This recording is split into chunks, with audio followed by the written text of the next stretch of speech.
Revolución haitiana, de 1791 a 1804. Fue el primer movimiento revolucionario de América Latina que culminó a la abolición de la esclavitud en la colonia francesa de Saint-Domingue y la proclamación del primer imperio de Haití.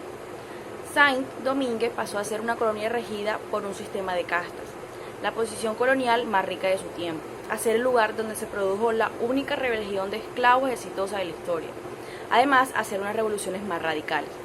En los inicios de la revolución, casi medio millón de los africanos esclavizados de Saint-Domingue, 100.000 nuevos esclavos habían llegado en tan solo 3 años procedentes. Los colonizadores pensaron que el problema colonial podría ser revelado aumentando exponencialmente su número de esclavos, ya que no fue así. La visión de los esclavos fue rebelde, por supuesto, era radicalmente diferente. Para erradicar su problema de colonia, los esclavos comenzaron a reducir cenizas las plantaciones, el instrumento del sistema esclavista, y luchar valerosamente contra los amos coloniales. El enfoque de Toussaint era menos radical, su primera lección no concluía ni el fuego ni el rechazo de todos los blancos. La revolución de Haití fue la primera y la única revolución de esclavos triunfantes en el mundo y el primer proceso independentista en América Latina. Sin embargo, debido a la comisión racista en el mundo intelectual occidental y latinoamericano, su historia ha sido virtualmente acallada y olvidada. En este trabajo nos ponemos a curar con el manto de silencio y abordar dicho proceso, estudiando especialmente las características de Saint-Domingue, Haití prerevolucionario, analizando las conquistas de la isla por parte de sus españoles y franceses. Nos centramos particularmente en el antiguo régimen colonial, desmenuzando su estructura social, económica y política.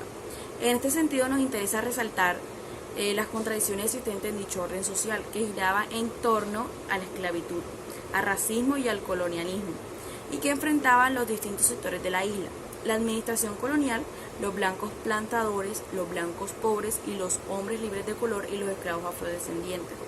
Así, Saint-Domingue era una bomba de tiempo, lista para estallar, una bomba que finalmente explotó cuando la influencia de la Revolución Francesa agitó a la isla. De esta manera nos intenta señalar en nuestro video la compleja consecuencia de las causas internas y externas que dieron nacimiento de la Revolución de Haití y el origen de las contradicciones que marcaron este ritmo y el rumbo de este proceso durante su desarrollo. A la hora de analizar el origen y las causas de la crisis haitiana, hemos de retomar a la herencia recibida después de 30 años de los Duvalier en el poder. 3 décadas marcadas de manera especial, la última con Jean-Claude Duvalier, por las mismas violaciones de los derechos humanos, celebración de elecciones fraudulentas, entre otros. El periodo finalizó gracias a las presiones de la administración norteamericana, que obligó a Jean-Claude Duvalier a abandonar el país. El general Napi, jefe de Estado Mayor del Ejército, quien organizó en octubre de 1986 unas elecciones para la designación de la Asamblea Constituyente que redactarse a una constitución. La nueva constitución fue ratificada por referéndum del 29 de marzo de 1987. Posteriormente fueron convocadas nuevas elecciones presidenciales, legislativas y municipales el 29 de noviembre de 1987, el mismo día del escrutinio. Después de 2 días de violencia, se decidió la anulación del Consejo Nacional de Gobierno. Después de un periodo de fuertes tensiones, el gobierno de Manitgat fue derribado por el general Henry Manchin, quien tomó el poder el 20 de junio de 1988, y a su vez depuesto por el golpe de Estado dirigido por un grupo de funcionarios. El 14 de octubre de 1988 y el 2 de abril de 1989, el gobierno de Abdri fue objeto de 2 tentativas de golpe de Estado.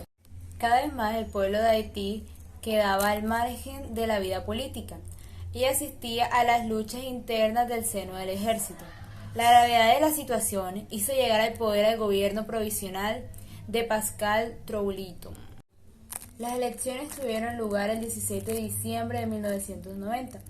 Fueron fruto de constante impulso y promoción por parte de la Organización de los Estados Americanos en el marco de los propósitos esenciales de esta organización: recogidos en el Protocolo de Cartagena de Indias. En este intento de apoyo al proceso democrático, en Haití se llegó al compromiso que, adquiridos el 25 de mayo de 1990 ante el Consejo Permanente de la OEA, por la presencia del gobierno provisional, Pascal conduciría a la celebración de elecciones libres y honestas bajo la autoridad soberana del Consejo Electoral del Gobierno de Haití. En la redacción que se dio a la carta según el protocolo, se promulga como uno de los propósitos esenciales el de promover y consolidar la democracia dentro del respeto del principio de no intervenir. A la luz de este principio habían sido adoptadas a la Asamblea General de la organización diversas resoluciones en las que se alentaba a los Estados miembros a la celebración de elecciones libres como mecanismos para garantizar la vigencia de los derechos humanos. En ella se animaba a los Estados miembros a consolidar y promover el régimen democrático representativo con forma de gobierno, con la firme decisión de que los países miembros de la organización de afianzar y fortalecer sistemas auténticamente democráticos y participativos mediante el pleno respeto de todos los derechos humanos y en particular la celebración de procesos electorales honestos y periódicos en donde se exprese libremente y se respete la voluntad popular en la elección de los gobernantes. El golpe de Estado del 29 de septiembre de 1991, la inmediata reacción internacional frente al golpe de la comunidad internacional, condenó inmediatamente las violencias y las medidas inconstitucionales de las Fuerzas Armadas de Haití. El mismo día del golpe, el Consejo Permanente de la OEA, en reunión, condenó el golpe exigiendo el respeto a la Constitución y al gobierno legítimo. Ese mismo día, el secretario general de las Naciones Unidas, junto con el presidente del Consejo de Seguridad, realizaron una declaración en la que esperaban ver el restablecimiento y continuación del proceso democrático. Francia y Estados Unidos lo hicieron el día 1 de octubre. El Consejo de Seguridad no se reunió formalmente por la oposición de Cuba, China e India, quienes invocaron principio de no injerencia en los asuntos internos de otro Estado para fundamentar su negativa ante el enunciado del golpe de Estado. La población se lanzó a la calle para levantar barricadas en algunos barrios de Puerto Príncipe. Numerosas organizaciones realizaron un llamamiento a levantamiento frente a los usurpadores mediante manifestaciones y huelgas.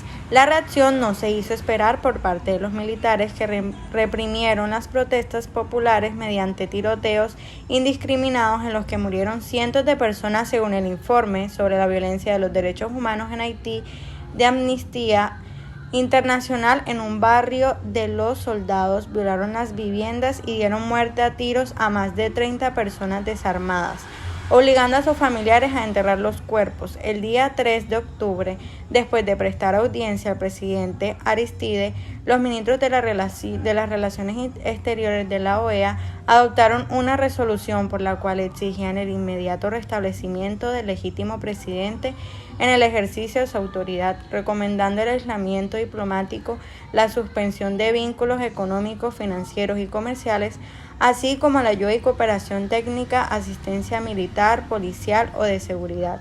Establece también el envío a una misión a Haití para expresar el rechazo por parte de los Estados americanos a la interrupción del orden constitucional. En esa misma fecha, el Consejo de Seguridad de la ONU escucha al presidente Aristide. El presidente del Consejo hizo una declaración condenando el golpe y solicitando el restablecimiento del gobierno legítimo, sosteniendo los esfuerzos de la OEA, pero sin adoptar una resolución debido a la oposición del Grupo de América Latina. El 4 de octubre, una misión de la OEA, según se establecía en el párrafo 2 de la resolución OEA, se desplazó a Haití para entrevistarse con las autoridades. Sus negociaciones fueron interrumpidas el día 7 por miembros de las Fuerzas Armadas que les intimidaron para que abandonasen el país. En respuestas a estos hechos, el día 8, los ministros de Relaciones Exteriores de la OEA adoptaron una segunda resolución en la que reiterada en la determinación de no reconocer ningún gobierno que resulte de la situación ilegal y por tanto no aceptar ninguna representante del mismo. Exhortada también a los Estados miembros a que procediesen al congelamiento de los activos del Estado haitiano y a la aplicación de un embargo comercial salvo las actividades de carácter humanitario. Por otra parte, creó una misión de carácter civil para el restablecimiento y fortalecimiento de la democracia constitucional. Por su parte, la Asamblea General de las Naciones Unidas adoptó el 11 de octubre la resolución 46 séptimos en la que condena la tentatividad de reemplazar ilegalmente al presidente constitucional por medio de la fuerza que conlleva el atropello a los derechos humanos y la pérdida de vidas humanas. Solicita el apoyo por parte de los Estados miembros de las Naciones Unidas a las medidas adoptadas por las resoluciones de los ministros de Relaciones Exteriores de la OEA y la cooperación del secretario general de las Naciones Unidas.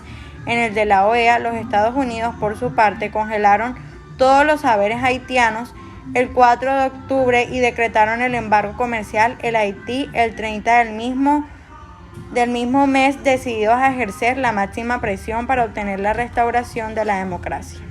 Haití tuvo dos fases. La primera de ellas comenzó en 1789 y finalizó en 1791.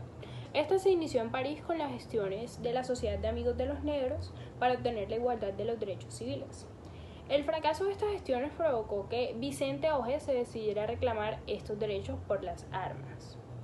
Para estos fines llegó Saint-Domingue el 23 de octubre de 1790. Él fue un líder mulato que recibió el respaldo de Baptista Chavanes, que había peleado la guerra de la independencia norteamericana en 1776. La actitud de los mulatos se inspiró en el artículo 59 del Código Negro promulgado por el rey francés Luis XIV en 1685, y que señalaba que un esclavo obtenía su libertad por medio de dos condiciones, una por su compra en efectivo y la otra por concesiones de su amo o padre blanco. Asimismo, establecía que quedaba considerado como un ciudadano francés, con todos los derechos inherentes a la calidad de tal, y por ende podría comprar tierra y disponer su riqueza a su antojo. Cabe resaltar que este fue el primer movimiento revolucionario de América Latina que culminó con la abolición de la esclavitud en la colonia francesa y la proclamación del primer imperio de Haití. Esta pasó de ser una colonia regida por un sistema de castas, la posesión colonial más rica de su tiempo, a ser el lugar donde se produjo la única rebelión de esclavos exitosa de la historia, además de ser una de las rebeliones más radicales. La segunda fase de la revolución haitiana se inicia el 7 de agosto de 1791, con la reunión de un grupo de mulatos en la iglesia de Bourg Saint-Louis de Mirebalais, donde se formó el Consejo de Representantes de la Comuna, bajo la dirección de Pierre Penchinat. Este consejo, integrado por unas 40 personas, exigió del gobernador Saint-Domingue la puesta de vigencia de los decretos de mayo de 1791, pero la respuesta fue un insulto y un ultimátum de la disolución del organismo. Los mulatos entonces decidieron volver a tomar las armas, pero esta vez buscaron el apoyo de negros, conscientes de que sin estos no podrían triunfar. Además, en esta ocasión contaron con líderes como Baubais, Andrés Rigaud, Henry Christophe, Jean-Pierre Lambert y Pierre Cange. Mulatos y negros combatieron juntos por primera vez y lograron vencer a los esclavistas y así obtener los reclamos que inicialmente formularon. Los mulatos exigieron y obtuvieron el cumplimiento de su decreto. Pero la independencia de Haití fue un hito en la historia de América. Fue esta la segunda nación libre del continente y se convirtió en un símbolo al considerarse su revolución como la primera y única de esclavos negros. Este hecho sin duda estremeció un mundo moderno que se estaba forjando. Al igual que los europeos, la élite criolla de las colonias latinoamericanas estuvo al tanto de las nuevas noticias que ocurrían en el Caribe. Muchos se preocuparon sobre el efecto que tendría la revolución haitiana en su sociedad, otros en cambio la vieron como una esperanza. Pero la batalla de vértices y la independencia de Haití, mientras Francia se debatía entre la república y la autocracia, en Haití el lanzamiento de negros se inició al proclamar una reivindicación en la sociedad, en especial su libertad. Esto se consideró como la primera revuelta de los esclavos y con ello los dueños de las plantaciones pensaron que la producción se detendría si se les otorgaba a los negros esos privilegios, aunque el gobierno francés de 1792 le concedió la ciudadanía a aquellos hombres de color, la libertad estaría más lejos de lo que esperaban. Tal pronunciamiento generó una oposición de los blancos burgueses y blancos artesanos de la isla, quienes tuvieron que aceptar que en 1794 la decisión de la abolición de la esclavitud en las colonias francesas. La independencia de Haití marcó el final de la esclavitud colonial francesa en la colonia de Saint-Domingue, ahora conocida como Haití. Esto se logró a través de una revuelta masiva de esclavos y una guerra de guerrillas librada por esclavos negros y personas de color libres contra el ejército colonial francés y los propietarios de esclavos entre los años 1791 y 1804. En el momento de la independencia, Haití era la segunda nación de las Américas en lograrla, solo después de Estados Unidos en 1776. Haití también fue el primer país de América Latina y el Caribe en separarse de sus amos coloniales, lo que provocó un efecto dominó en las Américas. Dado que los combatientes y vencedores eran en su mayoría de ascendencia africana, Haití también tenía el título de ser la primera república negra.